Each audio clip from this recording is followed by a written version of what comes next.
O Poder do Silêncio, de Eckhart Tolle. Capítulo 3. O Eu autocentrado. A mente está sempre querendo alimentar-se para pensar.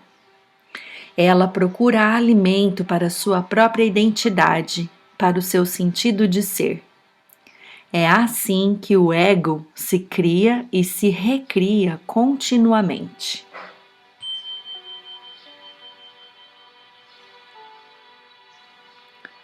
Quando você pensa ou fala a respeito de si mesmo, quando diz eu, está se referindo a eu e a minha história. Está falando do ego, com os seus gostos e desgostos, medos e desejos. O ego que nunca se satisfaz por muito tempo. Essa é a noção que a sua mente tem de você, condicionada pelo passado e buscando encontrar sua plenitude no futuro. Você se dá conta de que esse ego é fugaz e passageiro como uma onda na superfície do mar? Quem percebe isso? Quem compreende que a sua forma física e psicológica é passageira? E o eu sou? Esse é o eu mais profundo, que não tem nada a ver com o passado e o futuro.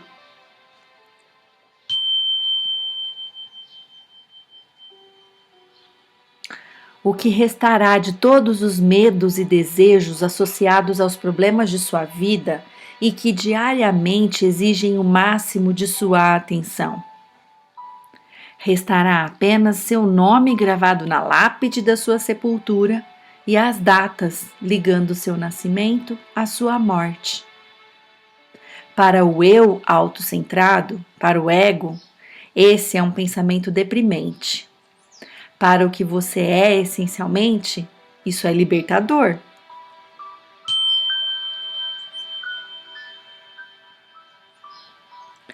Quando cada pensamento absorve toda a sua atenção, isso mostra que você se identifica com a voz que está dentro da sua cabeça. O pensamento se confunde então com o sentido do eu. Esse é o eu criado pela mente, que chamamos de ego. Esse ego construído pela mente se sente totalmente incompleto e precário. Por isso, o medo e o desejo são as emoções e forças dominantes e motivadoras desse ego. Quando você se dá conta de que existe uma voz na sua cabeça que pretende ser você e não para de falar, percebe que de forma inconsciente você vem se identificando com a corrente do pensamento. Quando percebe a existência dessa voz, você compreende que não é essa voz, mas a pessoa que a percebe. Ter liberdade é saber que você é a consciência por trás dessa voz.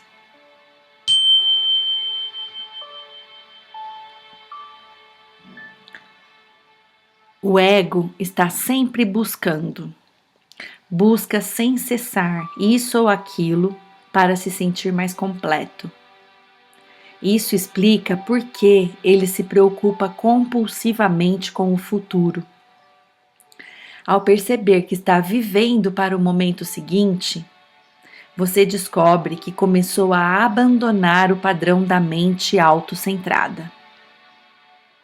Torna-se então possível escolher concentrar toda a sua atenção no momento presente. Ao concentrar toda a atenção no momento presente, uma inteligência muito superior à da mente autocentrada entra em sua vida.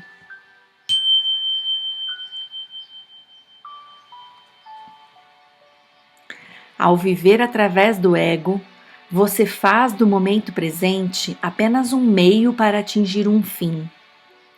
Você vive em função do futuro, mas quando atinge seus objetivos, eles não o satisfazem, ou não o satisfazem por muito tempo. Quando você dá mais atenção ao que está fazendo do que ao resultado que quer alcançar com a sua ação, rompe o velho condicionamento autocentrado.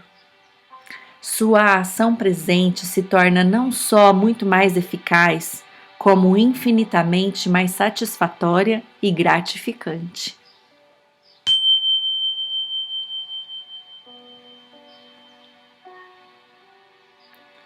Quase todo ego tem um pouco do que poderíamos chamar de identidade da vítima.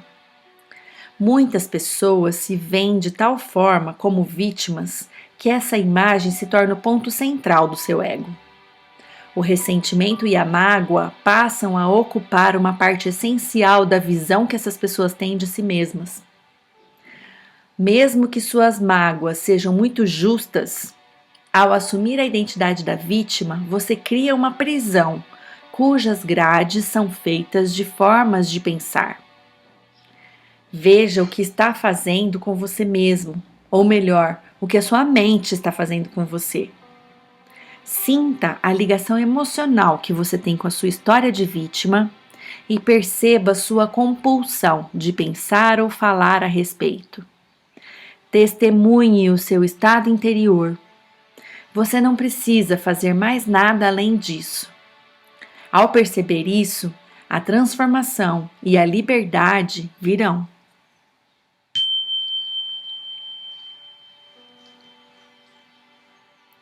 Reclamar e reagir são as formas preferidas da mente para fortalecer o ego.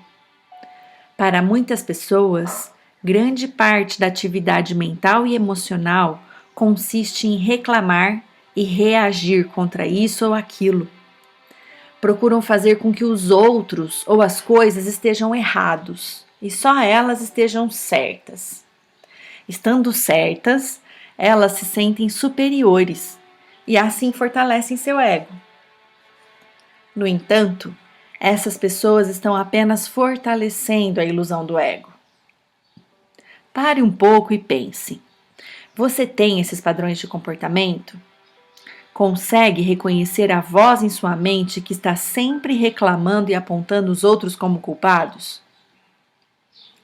O eu autocentrado precisa do conflito para fortalecer sua identidade.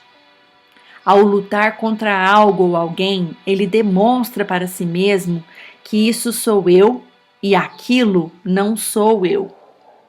É comum que países, tribos e religiões procurem fortalecer a sua sensação de identidade coletiva, colocando-se em oposição aos seus inimigos. Quem seriam os crentes se não existissem aqueles que não creem?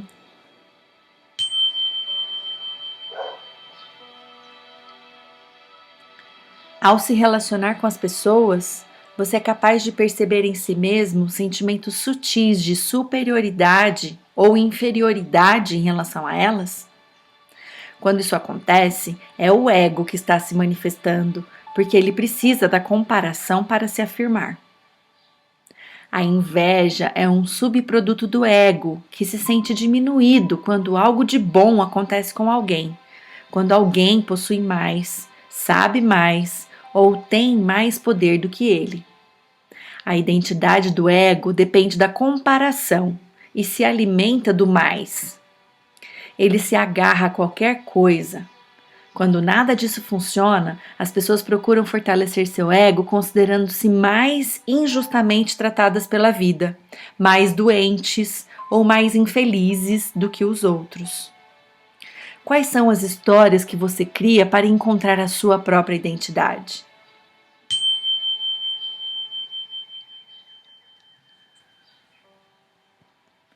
O eu autocentrado também tem necessidade de se opor, resistir e excluir para manter a ideia da separação da qual depende sua sobrevivência. Assim, ele coloca eu contra os outros e nós contra eles. O ego precisa estar em conflito com alguém ou com alguma coisa. Isso explica por que, apesar de você querer paz, alegria e amor, não consegue suportar a paz, a alegria e o amor por muito tempo. Você diz que quer ser feliz, mas está viciado em ser infeliz. A sua infelicidade não vem dos fatos da sua vida, mas do condicionamento da sua mente.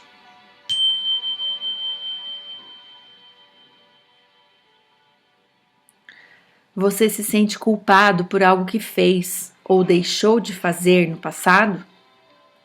Uma coisa é certa: você agiu de acordo com o nível de consciência ou de inconsciência que tinha na época. Se estivesse mais alerta, mais consciente, teria agido de uma outra maneira. A culpa é outra forma que o ego tem para criar uma identidade. Para o ego, não importa que essa identidade seja negativa ou positiva. O que você fez ou deixou de fazer foi uma manifestação de inconsciência, que é natural da condição humana. Mas o ego personifica a situação e diz: eu fiz tal coisa. E assim cria uma imagem de si mesmo como ruim, falho e insuficiente. A história mostra que os seres humanos cometeram inúmeros atos violentos, cruéis ou prejudiciais contra os outros e continuam a cometê-los. Será que todos os seres humanos devem ser condenados? Será que são todos culpados? Ou será que esses atos são apenas expressões de inconsciência, um estágio no processo de evolução do qual estamos nos libertando? As palavras de Cristo: perdoai-o, Senhor, pois eles não sabem o que fazem, podem ser usadas em relação a você.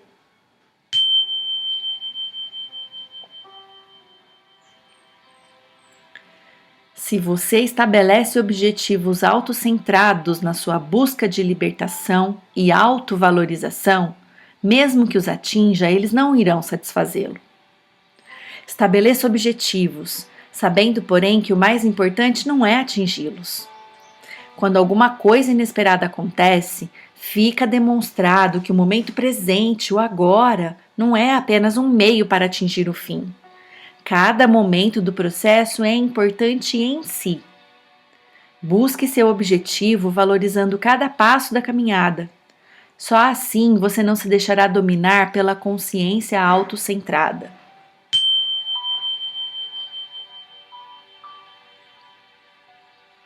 Disse o mestre budista quando lhe pediram para explicar o sentido mais profundo do budismo. Abre aspas. Sem o ego, não há problema. Fecha aspas.